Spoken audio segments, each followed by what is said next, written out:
요한복음 17장 예수님의 그 기도, 오늘은 1절부터 10절까지 다 같이 읽고 교제하도록 하겠습니다. 오늘 말씀 제목은 예수님과 함께 예수님처럼이란 제목인데, 주님께서 우리가 예수님을 믿는 자로서, 그리스도인으로서 그리스도를 따르고 그리스도를 믿고 그리스도께 순종하고 그리스도의 말씀을 지키고 또 그리스도의 종이요 제자요 친구로서 또 그리스도의 군사로서 제사장으로서 어떻게 살아야 되는가, 또 그분의 말씀의 능력이 어떻게 우리를 또 변화시키고 또 어떠한 것을 요구하시는가 하는 것을 생각해 보겠습니다. 1절부터 10절까지 같이 읽겠습니다. 시작.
어,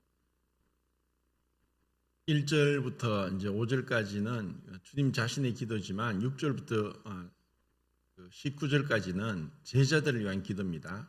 그 전반부까지 읽었는데, 이 예수님의 기도를 통해서 우리는 정말 그 놀라운, 그 비밀스러운, 정말 그 하나님의 그 아버지와 아들의 그 긴밀한 교제와 또 다른 복음서나 이전에 기록되지 않은 그러한 어마어마한 그러한 것들을 우리는 마치 비밀을 엿듣듯이 그렇게 듣게 됩니다. 주님은 창세 전부터 아버지와의 영광 가운데 계신 분입니다. 그런데 만약에 우리가 그 제자 중에 누구와 같이 예수님께서 지금 이렇게 눈을 들어 하늘을 우러 아버지께 기도하시는 이러한 모습을 볼 때 어떻게 이것을 그 말씀에 담겨 있는 깊은 심오한 뜻과 그 겉으로 보이는 것을 조화시킬 수 있겠습니까? 이것은 굉장히 부조화스러운 것입니다. 왜냐하면 지금 예수님은 너무나 초라한 모습으로 또 옷도 그렇고 또 그 얼굴의 생김새는 우리가 모르지만 어떠한 흠모할 만한 아름다운 것도 없는, 정말 볼품없는, 또 사람들에게 실어 버림받은, 그리고 얼굴을 돌린 것 같이 그러한 분이십니다. 그런 분께서 내가 창세전에 아버지와 함께 가졌던 영화로서 지금도 아버지께서 나를 영화롭게 하옵소서 했던 그러한 기도가 어떻게 그 기도의 내용과 그 모습이 일치가 된다고 할 수 있겠습니까? 이것은 우리가 이것을 그냥 글로서만 읽지 실제로 그 장면을 생각하면은 너무나 충격적인 것입니다. 그런데 이분은 그것이 진리란 것이고 거짓이 아니란 것입니다. 그리고 주님은 아버지께서 하라고 하신 철저하게 아버지께 순종하는 그 종과 같은 모습을 계속 보이고 계십니다. 그리고 아버지께서 주시지 않으면 아무것도 받을 수 없다는 것을 그 앞에서 계속 요한복음에서는 다른 복음서에서 나오지 않은 그런 말씀들을 반복해서 하셨습니다. 내 뜻이 아니고 아버지 뜻이다. 내 뜻을 행하기로 온 것이 아니라 아버지 뜻을 행하려 왔다. 이것은 내 말이 아니라 아버지 말씀이다. 나는 스스로 아무것도 할 수 없다. 철저하게 아버지께 기속된 것 같은, 그리고 종과 같은 그러한 모습과 또 때로는 아버지 하면서 너무나 친밀하게 부르는 그 모습이 우리가 참 매치되지 않는 것 같습니다. 그런데 또 그 말씀에서 내 것은 다 아버지 것이요 아버지 것은 내 것입니다 라고 하는 것도 놀라운 것입니다. 우리 중에 누구도 이렇게 이야기할 사람은 한 사람도 없습니다. 내 것은 다 아버지 것이라는 것은 우리는 다 동등하게 우리의 것 중에 아버지 것이 아닌 것이 없습니다. 또 루트가 이야기했듯이 이 세상 어디에서도 하나님께서 내 것이 아니라고 할 것은 하나도 없다. 모든 것은 하나님 것입니다. 하나님께서 창조하지 않은 것은 없습니다. 하나님만 스스로 계신 분이고 그 외에는 보이는 것과 보이지 않는 것, 천사, 수많은 천군 천사들, 그리고 이 우주, 이 청량할 수 없는 우주, 그리고 모든 사람들, 동식물들 모두 하나님의 것입니다. 이것을 인정하지 않는 사람들일지라도 마지막 죽음의 종착에서는 그들은 부인할 수 없는 사실로 그들은 맞이하게 될 것입니다. 우리는 그것을 알고 있습니다. 하지만 예수님처럼 아버지 것이 다 내 것이다라고 한다는 것은 이것은 신성모독입니다. 그런데 예수님만이 그렇게 하실 수 있습니다. 그래서 여기서 우리는 삼위일체의 신비한 모습을 봅니다. 어떻게 창세전부터 그 영광 가운데 함께 아버지와 누렸던 그 조금도 부족하지 않는 아버지와 동등하신 분, 아버지와 가장 가까이 친밀한 그 영광과 거룩함 가운데 계시는 그분만이 이러한 말씀을 하실 수 있다는 것입니다. 그러면서 그분은 우리에게 하신 말씀이 제자들에게 하신 말씀과 동등합니다. 제자들에게 하신 말씀은 이들을 세상에서 데려가기 위함이 아니다. 주님의 기도는 그 제자들을 세상에 데려가기 위함이 아니라 때가 되지 않았으니까 언젠가 데려가시지만 지금은 아니다. 다만 악에 빠지지 않게 보존하길 위함이다. 그래서 제자들에게는 두 가지를 말씀하십니다. 이 세상에 살면서 죄 가운데 빠지지 않도록, 우리는 죄로부터 구원을 받았다고 하는 것은 두 가지 의미입니다. 죄의 형벌로부터는 구원을 받았습니다. 이것은 신분적인 겁니다. 이것은 이미 이루어진 것입니다. 죄의 형벌로부터, 죄책으로부터 구원받았기 때문에 죄로 인해서 심판받지 않습니다. 하지만 지금 예수님의 기도와 같이 죄의 권세와 죄의 오염으로부터는 구원을 받아가는 현재형, 진행형입니다. 그래서 빌립보서 2장 12절에 두렵고 떨림으로 너희 구원을 이루라고 하시는 것입니다. 이것은 우리가 구원받았던 신분 가운데 있다 할지라도 죄의 권세는 계속해서 우리를 유혹하고 있고 우리를 넘어뜨리려고 하고 죄에 빠지게 합니다. 죄가 무엇입니까? 죄는 그리스도의 통치 안에 들어오지 않는 것입니다. 그분의 주권, 그분의 지배, 그분의 권세 아래에서 그분에 의해 인도받지 못하는 것, 그 모든 것은 죄입니다. 우리는 연약함이 있고 또 그런 연약함으로 넘어지기도 하고 또 하지만 다시 주님의 은혜로 다시 시작할 수 있는 것이 은혜입니다. 그래서 악에 빠지지 않게 보존하기를 기도하신 것입니다. 그리고 주기도문에서도 우리에게 가르쳐 주셨습니다. 악에서 보호해 달라는 기도를 우리에게 하라고 하신 것입니다. 깨어서 기도해서 마귀를 대적하라고 하셨고, 그리고 근신하여 깨어라, 너희 대적 마귀를 대적하라 하고 말씀하셨기 때문에, 그리고 또 하나는 말씀을 지키는 것입니다. 그 말씀을 지키는 것은 모든 말씀들입니다. 그리스도의 계명입니다. 그리스도의 율법입니다. 그것은 무겁지는 않습니다. 그렇지만 우리 스스로는 질 수 없는 것입니다. 율법의 요구가 이루어지게 하기 위해서 우리가 육체로는 이룰 수 없기 때문에 우리에게 성령을 주셔서 성령을 따라 행하는 자에게 율법의 요구가 이루어지게 하려 하심이라. 최종적으로 우리의 주님을 따르는 삶으로서 죄 가운데 빠지지 않는 모습은 적극적으로는 율법의 요구인 사랑을 실천하는 것입니다. 사랑이 없으면 아무것도 아니고 아무 유익도 없습니다. 우리가 아무리 옳다고 주장하고 신념을 내세우고 우리가 그것을 외친다 할지라도 사랑으로 행하지 않으면 그것은 무익하고 소용이 없는 것입니다. 주님의 마음으로 행하지 않는 것은 소용이 없는 것입니다. 그래서 세상 가운데서 우리에게 당부하신 것은 악에 빠지지 않게 보존해 달라는 기도와 그리고 그 말씀을 지키는 것입니다. 데살로니가전서 5장에서 항상 기뻐하라, 범사에 감사하라, 쉬지 말고 기도하라, 이는 너희를 향하신 그리스도 예수 안에서 너희를 향한 아버지 하나님의 뜻이니라. 항상 기뻐하라는 것은 명령입니다. 그것은 감정의 절제입니다. 우리의 감정을 내가 내 중심적으로 내 임의로 할 수 없습니다. 그것을 빌립보 감옥에서 바울과 실라가 보여주었습니다.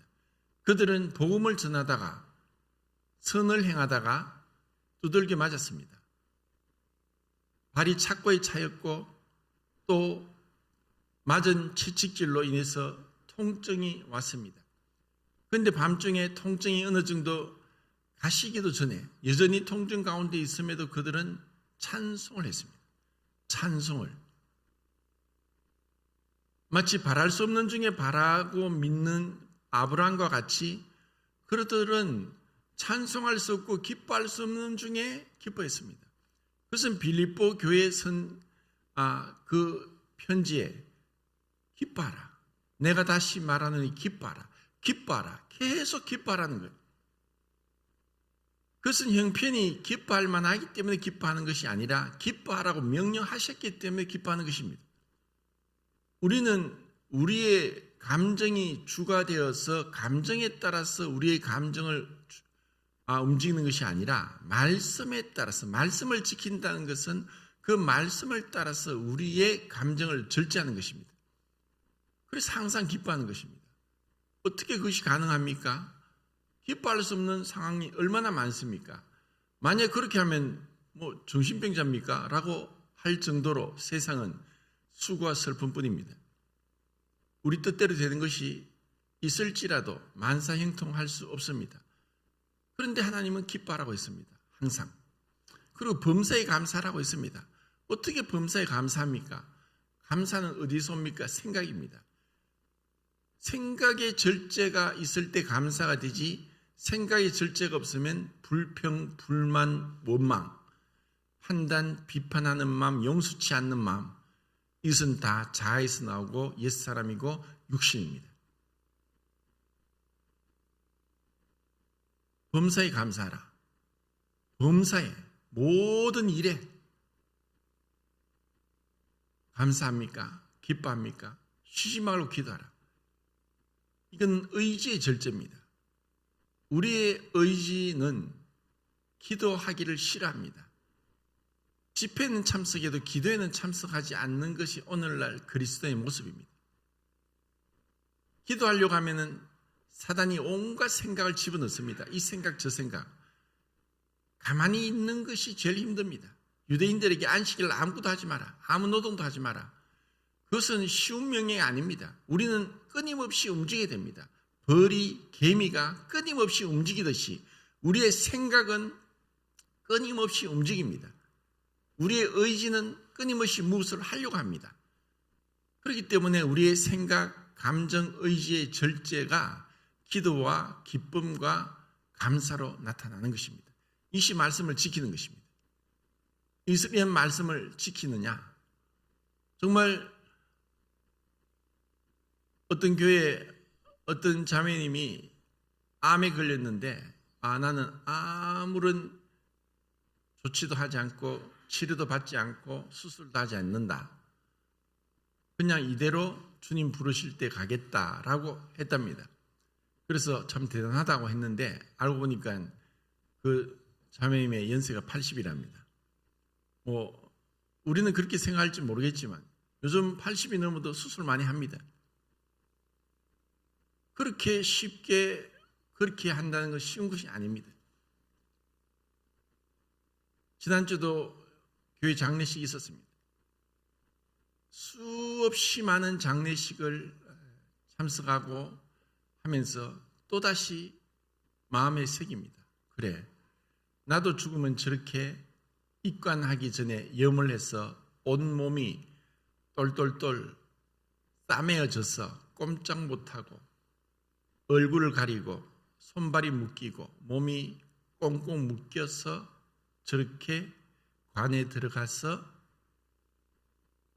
화장터에서 가루가 되겠지. 그리고 땅에 묻히겠지.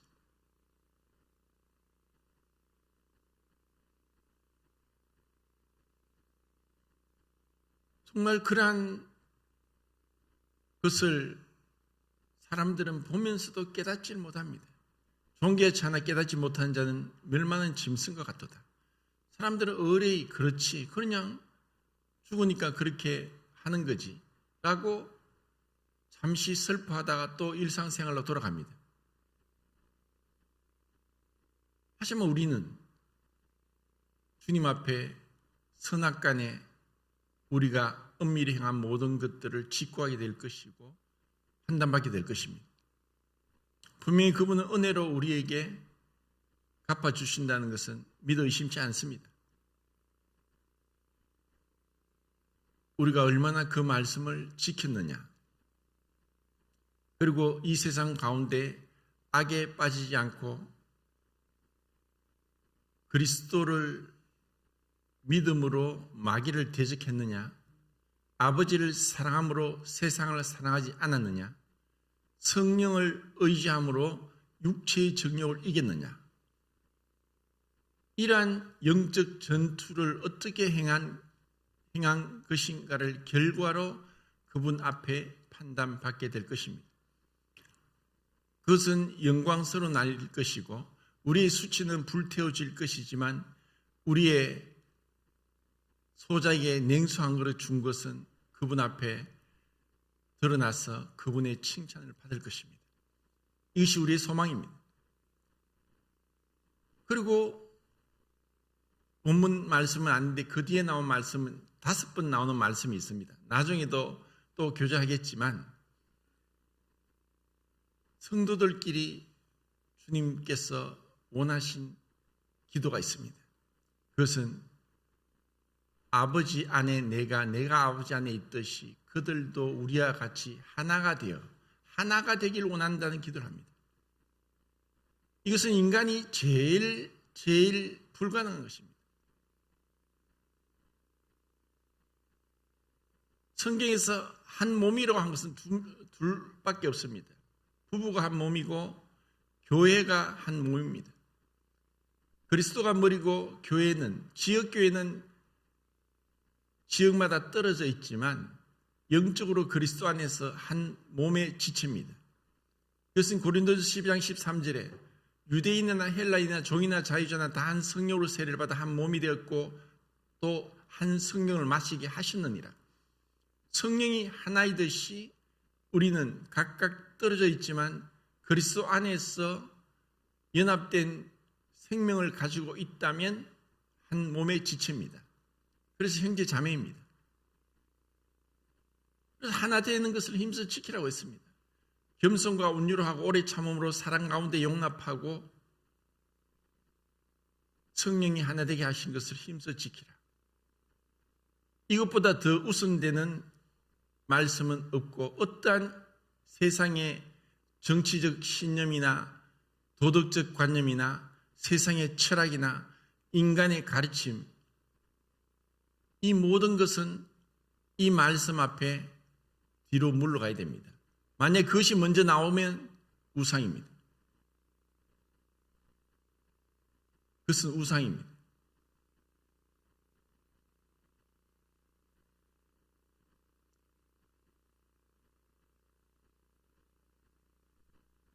제가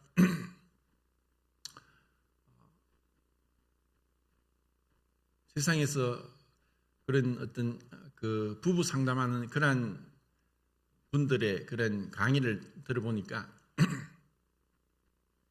거기도 좀 배울 게 있고 또 이것을 교회에 또 그리고 또 젊은 신혼부부에게도 적용할 수 있는 부분도 있고 또 결혼식 때 뭐 주례에도 필요하고 해서 그런 부부 상담에 대한 그런 강의를 이제 종종 듣는데 세상에서도 그렇게 얘기합니다. 부부가 사랑하는 것이 그리고 사랑하라는 것은 당연한 것이고 사랑하니까 결혼하는 것이고 또 결혼했으니까 사랑하는 것입니다. 그럼 사랑이 무엇이냐? 그냥 말로만 사랑한다고 하는 게 사랑이 아니란 거죠. 그래서 사랑을 세 가지로 정의하더라고요. 친밀함, 열정, 헌신. 그래서 그 상담하시는 분이 그렇게 얘기를 해요. 분명히 우리는 세상을 살면서 여러 사람들과 관계를 맺습니다. 그런데 그 관계에서 그 사랑으로 표현되는 것은 친밀함입니다. 사랑하면서 친밀함이 없으면은 그 친밀함이 없는 사랑은 사랑이라 할 수 없습니다. 우리는 요한복음 17장에서 예수님이 아버지와 얼마나 친밀한지를 볼 수 있습니다. 아버지라고 그 부르는 그 기도에서 얼마나 친밀함, 그것은 창세전부터 누렸던 가장 친밀한 그 사이임을 볼 수 있습니다. 우리가 그러한 친밀함을 누리기 위해서는 시간이 필요하고 대화가 필요하고 또 상대방의 이야기를 들어줘야 될 여유와 수용과 용납이 필요하고 인내가 필요합니다. 이것이 없이는 친밀함이 생길 수가 없어요. 왜 사람들이 부부가 그렇게 서먹하고 헤어지느냐? 친밀함을 잃어버리면은 끝입니다.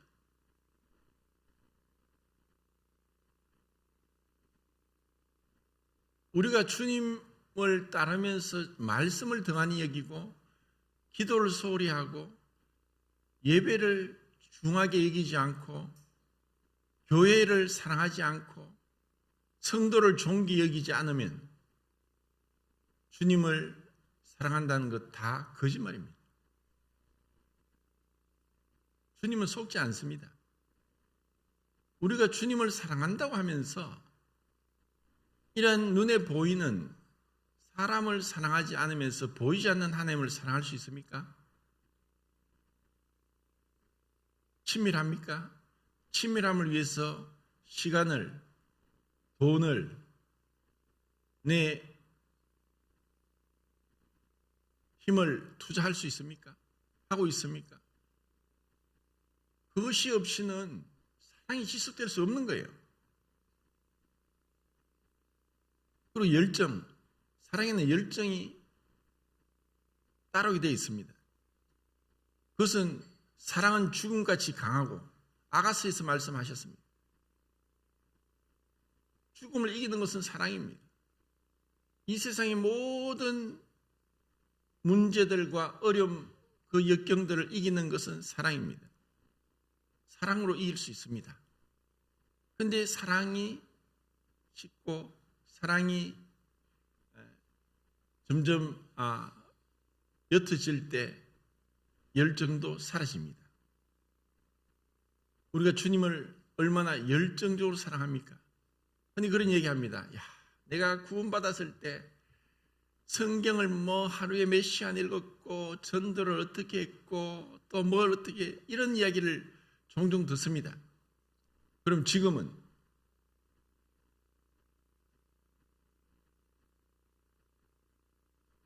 구원받은 과거만 회상하고 그 첫사랑을 잊어버리면은 에베소 교회처럼 책망받는 거예요.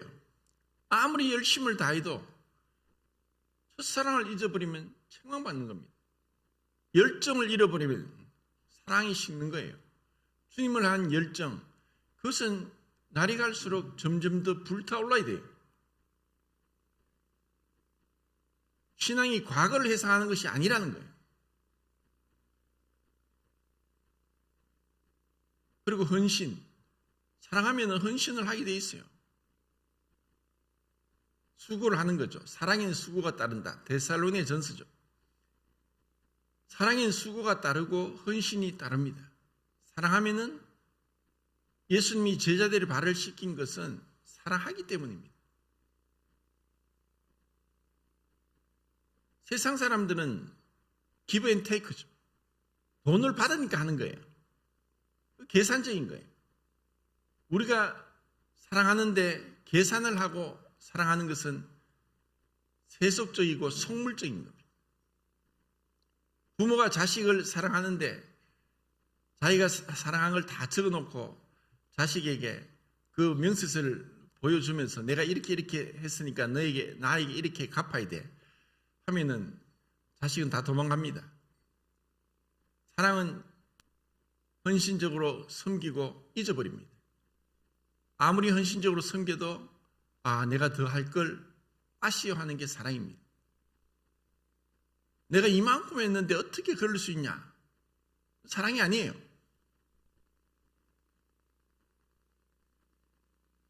지금 주님은 육체를 입으시고 아버지와 동등하신 분이고 창세전부터 영광을 누리신 분이지만 철저하게 아버지께 순종하며 살고 계십니다. 아버지 뜻을 이루기 위해서 아버지께서 하시라고 명하신 것을 다 이루고 계십니다. 여기서 우리는 주님을 닮은 또 한 사람을 봅니다. 지금 수요일마다 고린도후서 말씀을 보는데 제가 이 고린도후서 말씀을 참 좋아했지만 지금 또 보면서 너무나 참 마음에 감동적으로 이 말씀들을 보고 있습니다. 그래서 그 사도 바울이 주님을 얼마나 사랑하는가는 우리는 다 알고 있습니다. 그러면 바울이 어떻게 주님을 사랑하는지를 어떻게 예수님과 함께 예수님처럼 그렇게 예수님의 기도한 것처럼 살고 있는가를 고린도후서를 통해서 보겠습니다. 고린도후서 11장입니다.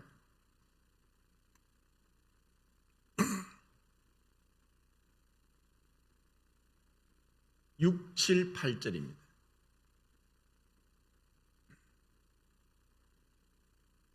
고린도서 11장 6, 7, 8절.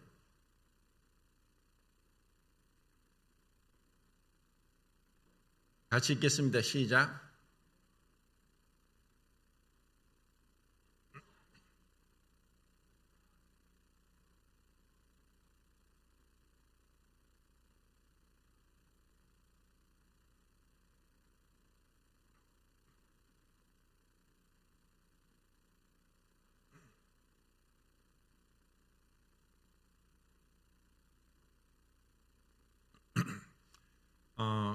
고린도 교회는 바울이 아덴에서 사실 복음을 전했지만 정말 열매가 없었고 실패하다시피 무거운 마음을 안고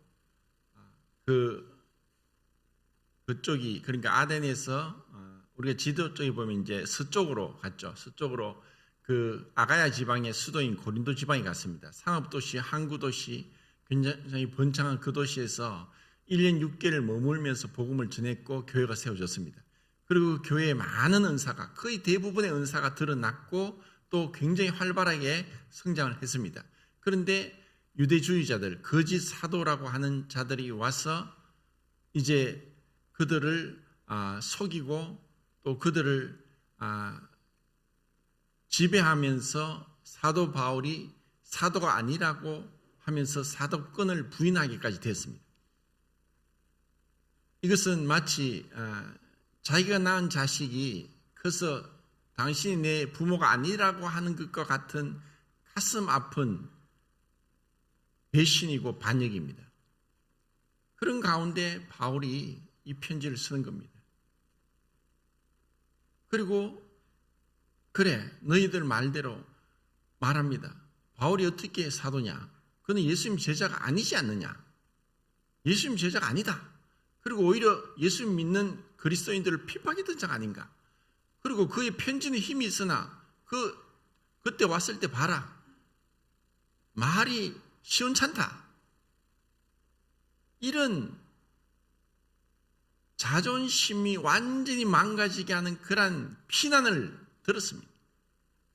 그런데 그 앞에서 바울은 오래 참음으로, 관용함으로, 사랑으로, 인내로 그들을 대합니다. 마치 부모가 자식을 대함 같이. 정말 대단합니다. 누군가가 바울의 반의 반도 못 따라가는 자에게 이런 바울의 비난에 반의 반도 못하는 비난을 들으면 정말 우울증 걸리고 쓰러질 겁니다. 이런 위대한 바울에게 이런 말도 안 되는 비난을 할 때 그래 내가 말이 조라다. 나 말 잘 못한다. 그렇지만 내가 너희를 높이기 위해서 내가 낮아졌다. 너희를 섬기기 위해서 내가 헌신했다. 내가 수고하면서 브리스길라 아골라 같이 천막 짓는 일을 했지만 그것이 부족했을 때 너희들은 나에게 필요한 것을 주지 않았지만 마게도냐에서 나를 위해서 필요한 것을 채워줬다. 그것이 그것을 탈취한 거냐? 그렇지 않다. 정말 어떻게 보면 사람과 사람 사이에 막말을 하고 감정을 상하게 하고 다툼이 일어날 것 같은 상황 속에서도 바울은 그래 나는 너희를 높이기 위해서 내가 낮아진다. 너희를 사랑으로 섬긴다. 부모가 자식을 대하듯이 그렇게 너희들 향하여서 그렇게 내가 섬겼다. 그리고 너희들에게 어떠한 것도 요구하지 않았다. 지금 그렇게 얘기하는 거예요. 자, 그 뒤에 23절부터 30절까지 또 읽겠습니다. 11장 23절부터 30절까지. 시작.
교만한 사람은 자기가 잘난 것을 자랑합니다.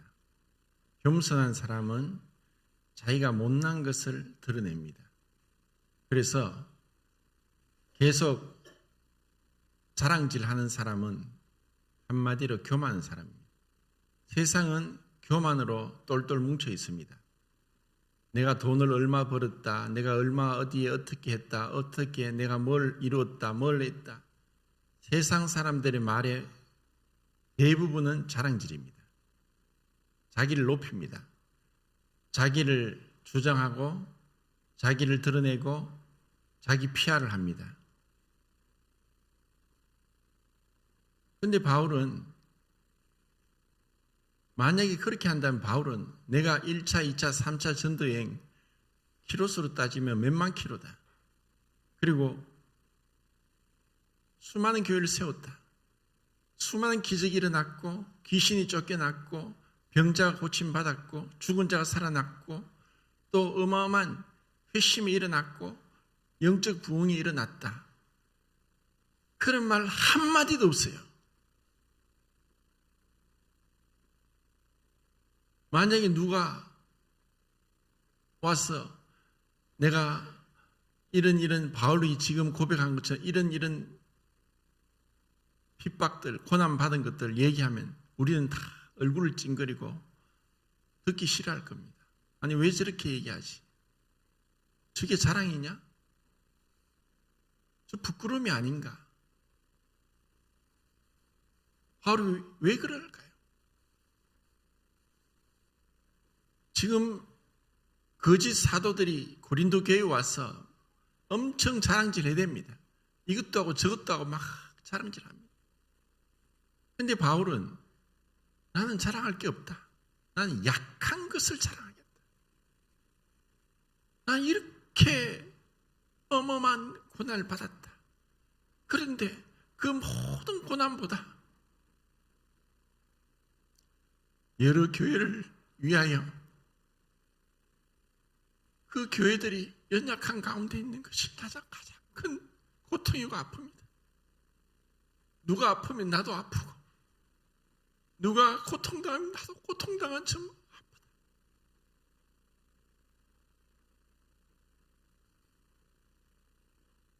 어떻게 바울의 이런 마음을 거짓 사도들이 알겠습니까? 이게 부모가 아니면 느낄 수 없는 거예요. 자식이 아프면 부모보다 마음이 아픈 사람이 없어요. 설사 자기가 복음을 전한 자기가 낳은 자식 같은 그 고린도 성도들이 자기를 향해서 당신이 사도도 아니다. 이 말이 형편없구나. 왜 변덕이 심하냐? 온다고 해 오지도 않고. 그런 비난을 들었는데 그럼 바울은 뭐라고 합니까? 너희들이 죄 가운데 있고 너희들이 그 죄를 회개하지 않고 그래서 회개하지 않은 너희들을 내가 보아서 너희들을 책망할까 내가 두렵다. 너희들이 여전히 죄 가운데 있을 것이 두렵다. 바울이 이 고린도 교회를 향한 그 마음, 그런 마음이 없다면은 병든 거예요. 성도가 경쟁자입니까? 성도가 나를 무시했다. 자존심 상하죠. 사랑하면 그걸 다 극복할 수 있어요. 사랑이 없으면 아무것도 아닙니다. 우리에게 얼마나 육신적인 성향이 강하고 자랑질하고 싶어하고 자기를 드러내고 싶어하고 자존심 상하면 참지 못하고. 자, 바울을 보십시오. 이런 교회의 연약함을 두고 이렇게 가슴 아픈 이 부모 같은 마음이 그것이 주님을 사랑하는 마음이. 왜? 그것이 주님의 교회이기 때문에. 사울이 다메섹 도상에서 그리스도인들을 계속 체포하고 죽이고 하는 일을 할 때 대낮에 햇빛보다 더 밝은 빛이 비추면서 눈이 어두워져 버렸어요. 보이지 않고 소리가 들렸어요. 사울아 사울아 왜 네가 나를 핍박하느냐? 당신 누구십니까? 나는 네가 핍박하는 예수다.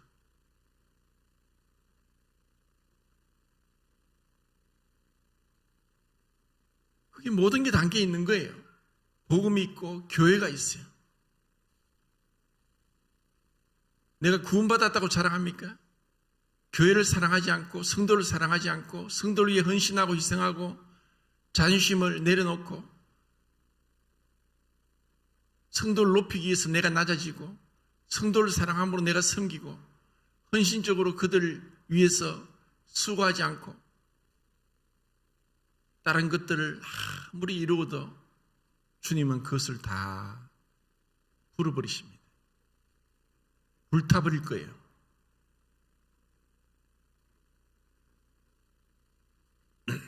(12장) 4절부터 10절까지 읽겠습니다. 12장 4절부터 10절까지 시작.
이것이 우리가 배워야 될 건데 구약 성경에 보면 이것을 전혀 못 배운 자들이 있어요. 찾지는 않겠지만 사무엘하 3장 39절에 보면 바울이 오늘날 내가 기름 부음 받은 왕이 되었으나 약하여서 스루야의 아들들을 제어할 힘이 없나니 라는 다윗의 고백을 봅니다. 스루야의 아들들은 요압의 형제들입니다. 그 누나의 아들들이죠. 기름 부음 받은 왕이 되었지만 이들의 기세가 너무 강하고 육신적인 그들의 야망, 성취욕 강해서 그들을 제어할 힘이 없다는 거예요. 이것은 기름 부음 받음이 우리에게 있습니다. 거룩한 성령이 계십니다. 아버지와 아들과 동등한 성령님이 우리 안에 계십니다. 그런데 우리의 육체가 너무 강해서 성령의 인도를 따르지 못합니다. 이것을 주님은 잘 알고 계십니다. 그래서 바울에게 육체의 가시 사단의 사자를 주셨습니다. 만약에 이것이 없었다면 브레이크 없는 자동차와 같이 굉장히 위험해지고 교만해졌을 겁니다. 그리고 이들이 계속 자랑질하니 바울은 그래 내가 자랑하겠다. 14년 전에 가히 이 사람이 듣지 못할 천국을 경험한 걸 자랑합니다. 그러면서 3인칭으로 이야기합니다. 내가 한 사람을 알고 있다. 그 사람이 삼층천에 끌려가서 사람이 이루 들을 수 없는 말을 들었다. 자기의 사도권을 주장하기 위해서 그것을 14년 동안 감추고 있었던데 자기 사도권을 위해서 교회의 권위를 위해서 지금 이것을 이야기하는 거예요. 그리고 이것을 3인칭으로 이야기하는 거예요. 이게 바울의 겸손입니다. 그리고 바울은 내가 약한 것을 자랑하겠다. 우리가 이러한 그것이 없으면 교만해집니다. 교만은 머리카락이, 수염이, 손톱 발톱이 매일매일 조금씩 자라듯이 죽을 때까지 자랍니다.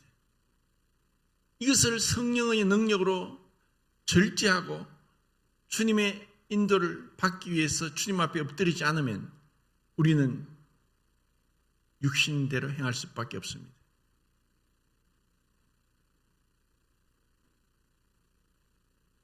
자, 13장 4절 보고 마치겠습니다. 13장 4절 시작.